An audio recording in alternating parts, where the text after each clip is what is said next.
Hello friends, नमस्कार। तो आज के इस वीडियो में हम फिर से आपके लिए लेकर के आ गए हैं चौकीदार स्पेशल जीके।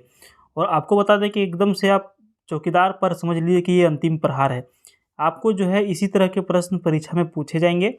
बहुत ही इजी सवाल पूछे जा रहे हैं, लेकिन किसी किसी जिला का परीक्षा में प्रश्न देखने से लगता है कि पता नहीं वो जेएसएससी सीजीएल का परीक्षा ले रहे हैं कि जेपीएससी का ले रहे हैं। इस तरह से भी प्रश्न आ रहे हैं।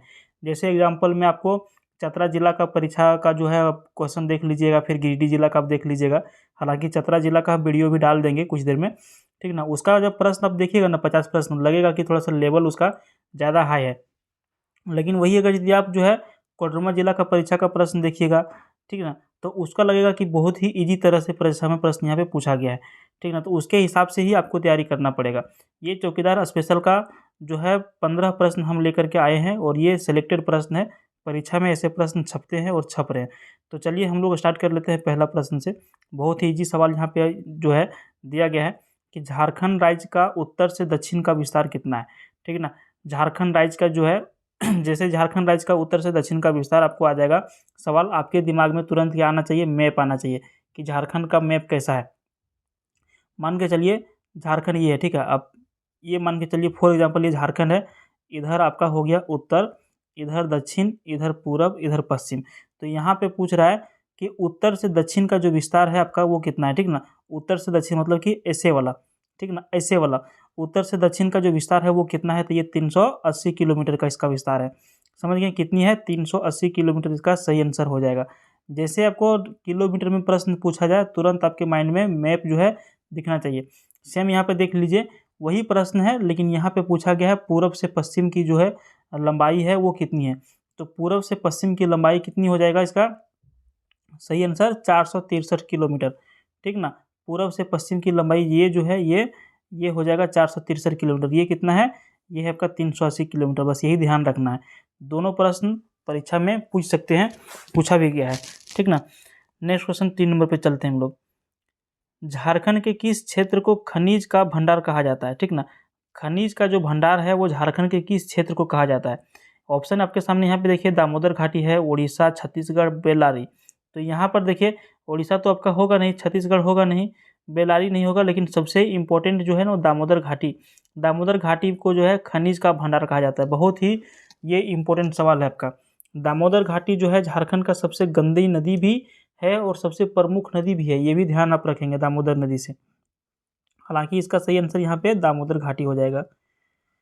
4 नंबर प्रश्न पूछ रहा है आपको कि झारखंड भारत के कितने राज्यों की सीमाओं से लगा हुआ है। देखिए चौहदी, यहाँ पर हम चौहदी लेकर के आए हैं आपका झारखंड का, लेकिन आपको अपना जिला का जो है ना चौहदी आपको ध्यान में रखना है, ठीक ना। डिस्ट्रिक्ट का चौहदी भी आपको ध्यान में रखना है कि मान के चलिए आपका जिला, जैसे अभी आपका गोड्डा में परीक्षा होने वाला है, तो गोड्डा जिला का जो चौहदी है ना वो ध्यान में रखना है। उत्तर में बिहार का कौन सा जो है जिला आ रहा है, तो झारखंड का कौन सा आ रहा है, बंगाल का कौन सा आ रहा है, बगल में कितने जिले हैं, कितने जिले के साथ बॉर्डर साझा करती है। उसी तरह से आपको जिला लेवल का भी ध्यान रखना है। और ये हम झारखंड का लेकर के आए हैं प्रश्न जो है। तो राज्यों की सीमाओं के साथ में जो लगा हुआ है वो कितने राज्य हैं? वो 5 राज्य हैं। वो कितने राज्य हैं? 5 राज्य हैं। यूपी के साथ भी बॉर्डर साझा करती है गढ़वा जिला झारखंड का, ध्यान रखिएगा। नेक्स्ट क्वेश्चन देखिए, झारखंड का क्षेत्रफल भारत के कुल क्षेत्रफल का कितना प्रतिशत है? भारत का जो कुल क्षेत्रफल है उसमें से झारखंड का जो क्षेत्रफल है, जो हिस्सा है, वो 2.42% है। कितना है? 2.42% है पूरे भारत का। भारत में से झारखंड का हिस्सा क्षेत्रफल के मामले में। नेक्स्ट क्वेश्चन है, कर्क रेखा झारखंड से कहाँ से होकर के गुजरती है? तो कर्क रेखा झारखंड से होकर के गुजरती है, लेकिन कहाँ से होकर के गुजरती है? रांची से होकर के गुजरती है। रांची में अगर यदि स्पेशल आपको देखा जाए तो कांके वगैरह से होकर के गुजरती है कर्क रेखा झारखंड में। समझ गए? हजारीबाग, पलामू, रामगढ़ ये नहीं होगा आंसर। इसका बिल्कुल करेक्ट आंसर हो जाएगा रांची से होकर के कर्क रेखा गुजरती है। नेक्स्ट क्वेश्चन है, पारसनाथ की पहाड़ी किस पठार का हिस्सा है? देखिए इतना इजी सवाल आपको पूछ रहा है, लेकिन क्वेश्चन देखिए यहाँ पे आपको घुमा दिया है। क्वेश्चन घुमा दिया है, पारसनाथ की पहाड़ी किस पठार का हिस्सा। आप सभी लोग पढ़े होंगे पारसनाथ की ऊंचाई के बारे में, पारसनाथ किस जिला में है उसके बारे में। तो पारसनाथ की ऊंचाई है 1365 मीटर, ठीक ना। कितना है? 1365 मीटर। किस जिला में है? तो पारसनाथ है गिरिडीह जिला में। ये आप सभी लोगों को याद है। किस धर्म से है? तो जैन धर्म से है। लेकिन आपको ये याद नहीं है कि पारसनाथ की पहाड़ी किस पठार का हिस्सा है। तो सही उत्तर हो जाएगा गिरिडीह पठार का हिस्सा है। समझ गए? ये आंसर आपका सही हो जाएगा। 8 नंबर देखिए, पारसनाथ पहाड़ की ऊंचाई कितनी है? तो पारसनाथ की पहाड़ की जो ऊंचाई है वो 1365 मीटर है। और ये जो आपका है पूरे झारखंड में टॉप लेवल की जो शिखर है ये है, यानी कि सबसे झारखंड में सबसे अधिक ऊंची वाली जो पहाड़ी है, झारखंड की सबसे ऊंचा शिखर जो है पारसनाथ पहाड़ी है, जो गिरिडीह जिला से लगभग 20 किलोमीटर की दूरी पर जो है ये स्थित है। चलिए नेक्स्ट क्वेश्चन देखिए, चांडिल जल विद्युत किस नदी पर स्थित है? चांडिल जल विद्युत, यहाँ पे जब कोडरमा जिला का परीक्षा हुआ था ना, तो वहाँ पे पूछा था कोडरमा थर्मल पावर प्लांट किस नदी के सहारे या फिर किस नदी के जल से जो है उसको बनाया जाता है। तो उसी तरह से यहाँ पर है, चांडिल जल विद्युत जो योजना है वो किस नदी के ऊपर बना हुआ है? तो ये स्वर्ण रेखा नदी के ऊपर बना हुआ है। समझ गए, स्वर्ण रेखा नदी के ऊपर बना हुआ है, ये ध्यान रखेंगे आप। नेक्स्ट क्वेश्चन देखिए, तिलैया जल विद्युत परियोजना किस नदी पर है? देखिए सेम प्रश्न आपको यहाँ पे आ गया जो भी हम बता रहे थे। तिलैया जल विद्युत परियोजना किस नदी के ऊपर है? तो ये आपका बड़ाकर नदी के ऊपर है तिलैया जल विद्युत। और तिलैया डैम भी आपका कोडरमा जिला में है, और ये तिलैया जल विद्युत जो है ये भी आपका कोडरमा जिला में। ये दोनों प्रश्न वहाँ से आया था कि तिलैया डैम किस नदी के ऊपर है? बड़ाकर नदी के ऊपर। तिलैया डैम का स्थापना कब हुआ था? 1953 में हुआ था, वो भी सवाल आया था।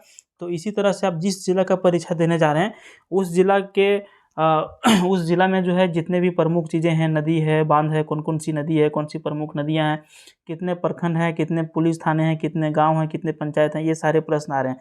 समझ गए? तो वो सारे प्रश्न को भी आपको रट लेना है, ताकि परीक्षा में अगर यदि प्रश्न आ भी जाए तो आपका छूटे नहीं। तो तिलैया जल विद्युत परियोजना किस नदी के ऊपर बना हुआ है? बराकर नदी के ऊपर बना हुआ है। अगला प्रश्न देखिए, बहुत ही इंपॉर्टेंट सवाल है ये, जीएस का कहिए, झारखंड का कहिए, करंट अफेयर्स का कहिए, सारा चीज़ कहिए, ये सवाल बहुत ही जो है एवरग्रीन है, परीक्षा में आते हैं।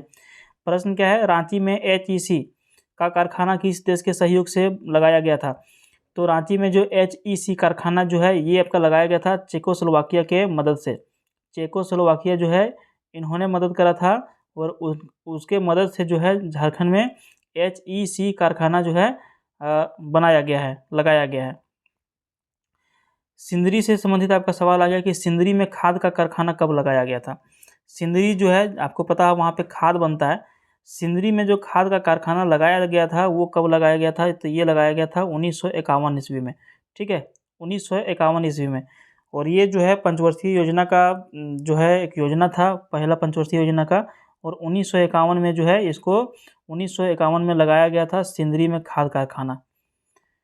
नेक्स्ट क्वेश्चन देखिए, झारखंड में लौह इस्पात का उत्पादन कब शुरू हो गया था?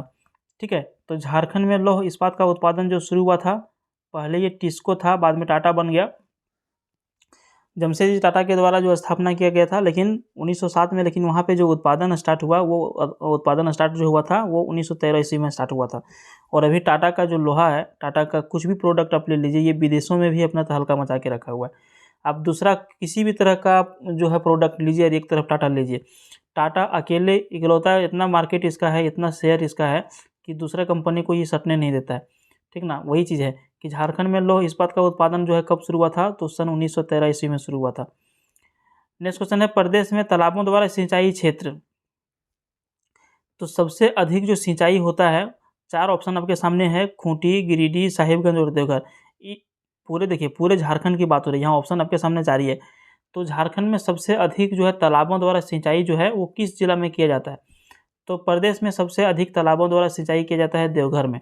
ठीक ना, कहाँ पर? देवघर में किया जाता है तालाब के माध्यम से सबसे अधिक सिंचाई। अच्छा, देवघर से संबंधित 2 प्रश्न आपको पूछा जा सकता है कि एम्स जो झारखंड में बना है वो कहाँ बना है? देवघर जिला में। देवघर जिला के देवीपुर प्रखंड में बना है। ठीक ना, और आपको पूछा जा सकता है कि झारखंड में जो नया इंटरनेशनल एयरपोर्ट जो आया वो कहाँ पर आया? तो वो भी आपका देवघर जिला में ही हो जाएगा। बाबा नगरी कहाँ पर है? देवघर जिला में ही हो जाएगा। तो ये सारे प्रश्न भी आपको देवघर से संबंधित आ सकते हैं, ध्यान में रख लीजिएगा आप लोग। उसके बाद यहाँ पर देखिए, राज्य में कुएं से सिंचाई किए जाने वाला क्षेत्र जो है वो कौन सा है? अभी तो आपने तालाब देख लिया, तालाब में सबसे अधिक जो सिंचाई होता है वो कहाँ पे होता है? देवघर जिला से होता है। और अभी यहाँ पे आपका प्रश्न आ गया, कुआं से सिंचाई करने का जो प्रावधान है वो सबसे अधिक कहाँ पर है? तो कुआं से सबसे अधिक जो सिंचाई होता है वो गुमला जिला में होता है, गुमला जिला में। अच्छा, यहाँ पे सिर्फ गुमला को मत पकड़िए, अगर यदि आपको सिर्फ पूछ दिया जाए कि राज्य में सबसे अधिक सिंचाई जो है किस माध्यम से होता है, नलकूप से होता है, नदी से होता है, कुआं से होता है, फिर तालाब से होता है, तो उसका आंसर आपको एकदम आंख बंद करके कुआं मार देना है, ठीक ना। कुआं इसलिए क्योंकि कभी भी आप जाइए गांव देहात में जाइएगा तो सबसे अधिक जो खेती गांव देहात में होता है वहाँ पे जाइएगा ना तो हर जगह आपको कुआं मिलेगा। कुआं हर जगह आपको मिलेगा और सभी लोग सिंचाई क्या करते हैं, कुआं के माध्यम से ही करते हैं। लेकिन कुआं में से सबसे अधिक कुआं किस क्षेत्र में प्रयोग होता है, तो वो आपका गुमला जिला में होता है। पूरे झारखंड में सबसे अधिक जो है कुआं से सिंचाई होता है, लेकिन कुआं में सबसे अधिक गुमला जिला में होता है सिंचाई। और यहाँ पर देखिए झारखंड में क्या दिक्कत है कि झारखंड में नहर तो है नहीं, झारखंड में नहर है नहीं। यहाँ पे जो है कृत्रिम नहर बनाने का बहुत बार प्रयास किया गया है, प्राकृतिक तो होगा नहीं। तो यहाँ पे नहर बनाने में सबसे दिक्कत क्या आता है ना कि ऊबड़ खाबड़ ज़मीन है, कहीं पहाड़ी है, कहीं बहुत गड्ढा है, कहीं नाला है, तो उसको भरने में, उसको बनाने में बहुत ज़्यादा खर्च आता है। तो सरकार भी उसके ऊपर नहर बनाने के ऊपर फोकस नहीं करती है। और बड़ी बड़ी नदियाँ तो यहाँ पे है नहीं, सारे बरसाती नदी हैं, तो नहर बनाने से फ़ायदा भी नहीं है। इसीलिए सबसे अधिक सिंचाई कहाँ किस चीज़ से होता है, कुआं से होता है। नलकूप द्वारा सबसे अधिक सिंचाई कहाँ पर होता है, नलकूप द्वारा सबसे अधिक सिंचाई आपका लोहरदगा जिला में होता है, ठीक ना। कहाँ पे होता है, लोहरदगा द्वारा होता है, लोहरदगा जिला में होता है। नलकूप क्या होगा, नलकूप मतलब हो गया कि कोई भी व्यक्ति जो बोरिंग अपने खेत में लगा लेता है और उसके बाद उसके अंदर पाइप डाल देता है और पाइप से वो क्या करता है, मोटर लगा करके सिंचाई करता है। वो अधिकतर बिहार में मिलता है। झारखंड में क्या है, कहीं कहीं आपको पानी जो है ना 600-700 फीट तक पानी नहीं मिलता है नीचे, तो वहाँ पे नलकूप सक्सेस नहीं हो पाता। लेकिन बिहार में कहीं भी जाइएगा तो वहाँ पे सबसे अधिक नलकूप या फिर नहर, उसके माध्यम से वो लोग सिंचाई करता है। तो नलकूप द्वारा सबसे अधिक सिंचाई कहाँ पर होता है, झारखंड में लोहरदगा जिला में होता है। तो यहाँ पर देखिए आप 1 या 2 या 5 वीडियो देखने से क्या होगा कि आपका भले रिवीजन हो जाएगा, लेकिन पूरा परीक्षा का आप तैयारी नहीं कर सकते। इसीलिए आप मैक्सिमम से मैक्सिमम प्रैक्टिस करते रहिए। कहा जाता है कि जितना प्रैक्टिस करिएगा उतना अधिक आपको सफलता मिलने की संभावना रहेगी। तो सिर्फ वीडियो के ऊपर डिपेंडेंट नहीं रहिए, झारखंड जीके पढ़िए, मैथ पढ़िए, रीजनिंग पढ़िए और जिला से संबंधित ज़्यादा वीडियो पढ़िए। क्योंकि आपको पता है किसी किसी जिला में हम देख रहे हैं सिर्फ जिला से संबंधित प्रश्न आ रहा है, किसी किसी में हम देख रहे हैं एकदम जेपीएससी लेवल का प्रश्न पूछ दे रहा है, किसी किसी जिला में एकदम सब चीज़ से, मैथ से, रीजनिंग के, लोकल लैंग्वेज का सब कुछ पूछा जा रहा है। तो अब सिर्फ आप एक चीज़ अगर यदि तैयारी करके जाइएगा सिर्फ जिला के बारे में, तो फिर आपका क्या होगा, मेरिट लिस्ट से बाहर होने का संभावना ज़्यादा हो जाएगा। इसीलिए पूरी तरह से पढ़िए, ध्यान से पढ़िए, बढ़िया से पढ़िए। चलिए इस वीडियो में हम लोग इतना ही, फिर दूसरा वीडियो आपके लिए लेकर के आएंगे। Best of luck for your exam.